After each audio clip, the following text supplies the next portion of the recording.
Hi guys! So fit check. Yan, fit check. Cardigan from Lovito. Black sando from Mosimo ata. Tapos ang pants, I think nakuha ko siya sa live selling or what. Basta, hindi ko matanda. Actually, pinagpipilian ko yung black trousers tsaka yung cream na trousers ko. Pinagpipilian ko ito. Ito is from Shein. Ayan, hindi ko alam kung anong babagay. Tapos itong Lily bag is from Kate Spade. Pinagpipilian ko din sa sa shoes ko. Kung onitsuka ba or heels. Kung itong wine red na may 1 inch na heels, tsaka itong onitsuka ko. So ayan, comment guys kung anong mas bagay. Hindi ko alam kung anong bagay, tsaka hindi ko din alam kung bagay din tong suot ko. Bahala na kasi church day lang naman to, family day lang. Tignan nyo nga kung okay lang.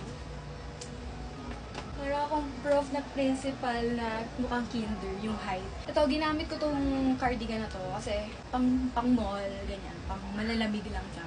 Hindi ko siya nire-recommend para sa mga labas-labas nyo lang, gala-gala nyo lang. Kasi makapal siya, guys.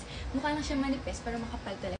Okay, this is not sponsored na, pero baka naman Lovito, di ba? 4:30 PM pa lang ng hapon, pero madilim na dito sa loob kasi nakasarado yung blinds. Natin pala pag naka-close, close na lang kayo. I-open na lang natin. Alis na kami kasi late na kami. Mauna ka na, i-end call muna to box. Yun lang guys. Malilate na kami. Bye!